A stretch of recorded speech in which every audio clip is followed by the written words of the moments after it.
Excelente notícia para o torcedor do Corinthians pensando na vaga para as semifinais da Copa do Brasil. Vídeo de hoje do canal do Nicola traz detalhes sobre essa história e fala também sobre o SBT, que comprou os direitos de transmissão da Copa do Mundo do ano que vem e terá Galvão Bueno narrando jogos da seleção brasileira.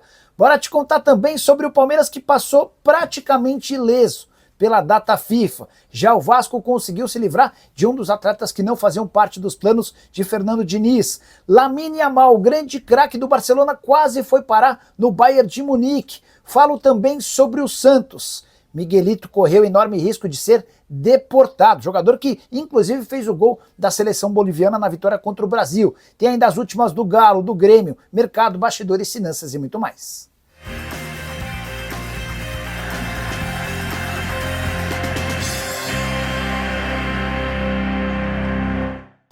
Fala aí pessoal, sou Jorge Nicola, bem-vindos a mais um vídeo do canal, sempre bom ter vocês por aqui, sem perder tempo, pedir para deixar like, se inscrever no canal e ativar as notificações. Bora direto pro giro de notícias com boa notícia no São Paulo. Arboleda e Marcos Antônio treinaram normalmente nessa quarta-feira, se mostrando completamente recuperados das lesões e ficarão à disposição para a partida do final de semana e, mais do que isso, para o jogo de ida das quartas de final da Libertadores da América contra a LDU na próxima semana. Já o Oscar segue sob supervisão do pessoal da fisioterapia, não dá para cravar o retorno do meio atacante para um jogo tão próximo. Quero contar também que o Corinthians deu carona a Andréas Pereira no avião que foi buscar Hugo Souza na Bolívia. O Corinthians fez uma preparação especial para contar com seu goleiro titular para o confronto contra o Atlético Paranaense. E o Andréas Pereira estava lá na Bolívia sem ter muito como voltar, exceção ao voo de carreira da seleção brasileira, e acabou aproveitando uma carona. Não é a primeira vez que isso acontece, embora com papéis invertidos. Na data FIFA do mês de março, foi a vez de um avião do Palmeiras que foi buscar o Richard Rios trazer o corintiano Romero. Quero registrar também que Jorginho deve desfalcar o Flamengo na partida contra o Juventude, marcada para o fim de semana. O volante ainda reclama de dores na coxa esquerda, essas mesmas dores que impediram Gennaro Gattuso de convocá-lo para a seleção italiana. A saideira do giro de notícias tem a ver com um jogador super privilegiado do ponto de vista físico no Cruzeiro. Fabrício Bruno foi um dos poucos que deixaram El Alto depois do jogo da seleção, afirmando que sentiram muito pouco ou quase nada dos efeitos da altitude, cidade de El Alto a 4.150 metros acima do nível do mar. Só para registrar que o companheiro de zaga dele, o Alex, disse que se puder não joga mais na altitude. Hora de falar sobre a ótima notícia do Corinthians. Tenho contado para vocês sobre a necessidade de o Timão chegar às semifinais da Copa do Brasil. Confronto de volta das quartas contra o Atlético Paranaense, marcado para 21h30 dessa quarta-feira na Neoquímica Arena, certo? Pois bem, o Atlético Paranaense deve entrar com o time reserva. O técnico Odair Hellmann prepara uma série de mudanças, preocupado com a Série B. O grande objetivo do Furacão é voltar para a primeira divisão, até por isso o próximo jogo na terça-feira em Santa Catarina contra a Chapecoense tem caráter absolutamente decisivo. O fato de o Atlético ter perdido para o Corinthians em casa por 1-0 também faz com que o Odair Hellmann pense em poupar titulares. Não devem começar jogando Zapelli, Leozinho, Steven Mendonça e Patrick. Dessa maneira, o provável Atlético, bem diferente do usual, com Santos no gol, Benavides, Aguirre, Teran, Esquivel e Léo Derek, linha de 5 defensores, Elan, Felipinho e Dudu no meio campo, Julimar e Viveiros na frente. Furacão que vem de 3 vitórias seguidas na Série B, um princípio de reação, mas ainda distante do G4.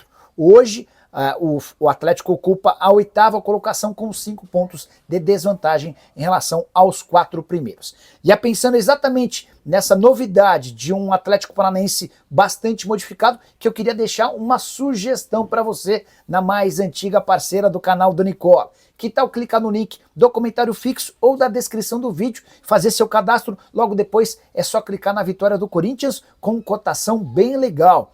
Peguei a R$ 1,85, estou deixando essa cotação pronta para você. Então, para fazer sua fezinha na vitória do Corinthians, hoje está bem simples. Clica no comentário fixo ou na descrição do vídeo, faz seu cadastro na mais antiga parceira do canal do Nicola, o bilhete da vitória do Timão já vai estar pronto, aí você escolhe qual o valor que quer fazer sua fezinha. Combinado?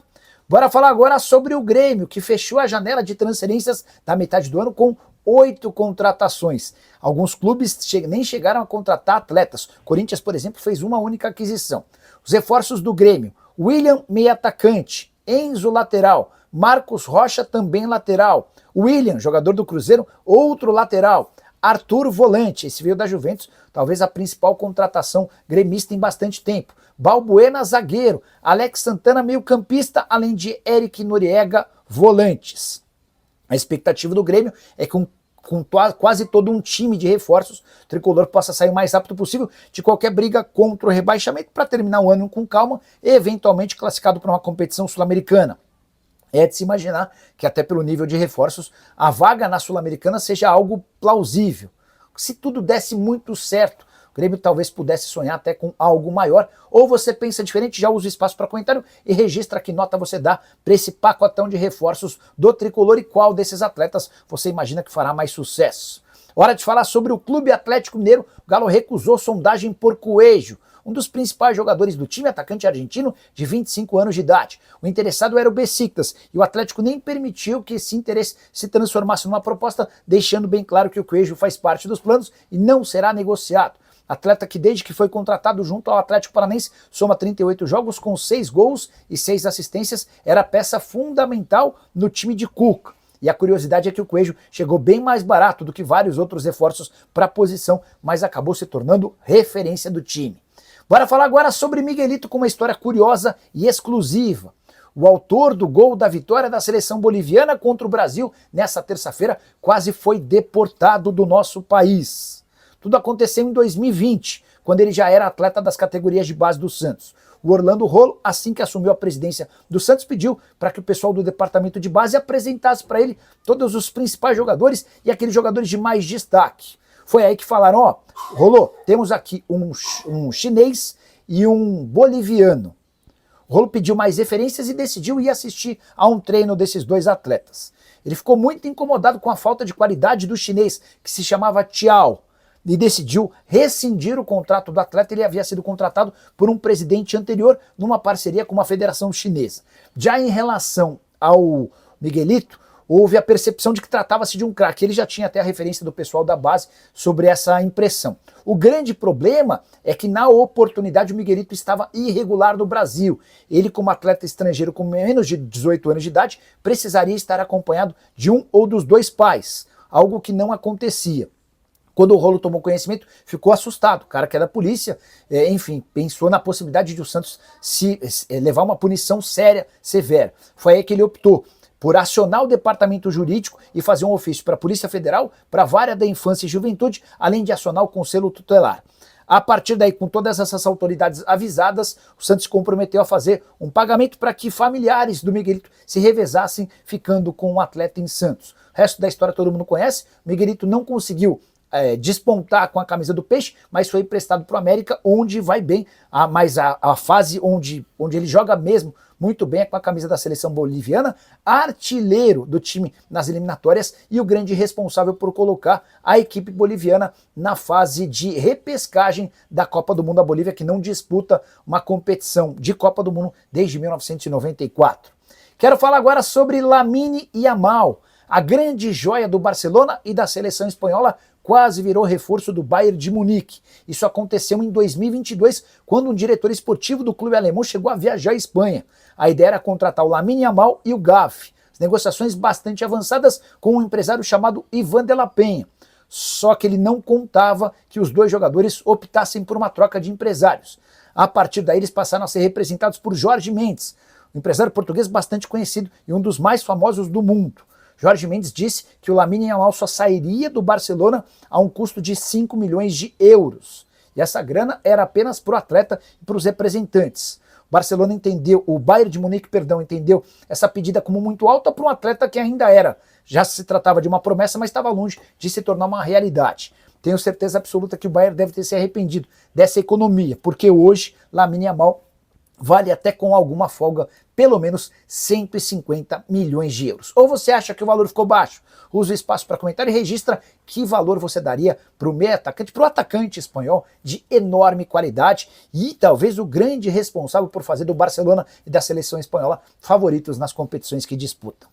Hora de falar sobre o Vasco da Gama, que conseguiu emprestar um dos atletas fora dos planos de Fernando Diniz. Lloyd Augusto vai jogar no Rizespor da Turquia. Empréstimo de uma temporada com opção de compra. O Vasco aceitou liberá-lo sem custos. Em troca vai economizar um salário de algo na casa dos 350 mil.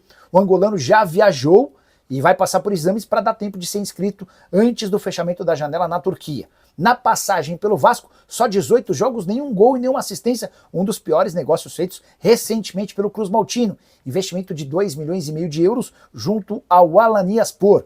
Só destacar uma curiosidade, assim que o Lloyd chega, a impressão que ele deixa para os dirigentes do Vasco é que ele sentia muito calor, até por isso ele não conseguia vingar. Veio a época de inverno, de primavera e nada de futebol do Lloyd Augusto melhorar. Quero falar agora sobre o Palmeiras, que deu sorte na data FIFA. Verdão foi um dos clubes com mais jogadores convocados para seleções na América do Sul, mas poucos acabaram sendo utilizados, ou seja, o Palmeiras vai para a reta final da temporada sem grandes problemas ou lesões. Emiliano Martínez, Andrés Pereira e Flaco Lopes nem sequer entraram em campo. O Emi Martínez estava a serviço da seleção uruguaia, o Andrés Pereira a serviço da seleção brasileira e o Flaco Lopes convocado para a seleção argentina. Já Piquerez jogou a primeira partida da seleção uruguaia nos 90 minutos, mas foi poupado nessa terça-feira no confronto contra o Chile.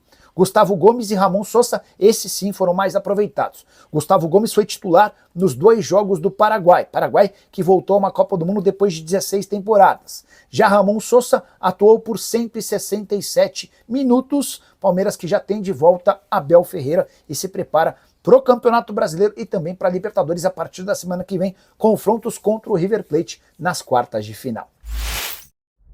Bora fechar o vídeo para falar sobre a grande novidade do futebol ligado à TV nessa quarta-feira. O SBT vai transmitir a Copa do Mundo de 2026. Emissora paulista que não fazia transmissões de Copa do Mundo há 28 anos. O acordo foi fechado nas últimas horas. E terá outra grande novidade: Galvão Bueno será o responsável pela transmissão das partidas da seleção brasileira. Ele ainda vai transmitir a partida de abertura e a partida da final. Outros jogos serão feitos por Thiago Leifert.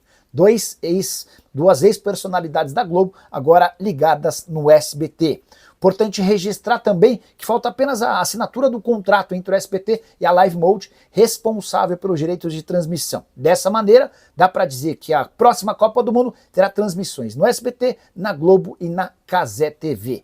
Galvão Bueno, que desde que deixou a Globo, assinou um contrato com o Prime Video, onde transmite por R$250 mil cada uma das partidas que ele é convocado. Galvão também tem um programa às segundas-feiras na TV Bandeirantes. E você, o que pensa sobre a chegada do SBT em relação à Copa do Mundo? Prefere assistir na Globo, no SBT ou na Cazé TV? Já usa o espaço para comentário e registra a sua opinião. Só não esquece de deixar like, de se inscrever no canal. Não teremos live nessa quarta-feira, até para não concorrer com jogos da Copa do Brasil. A gente volta. Abraço, tchau!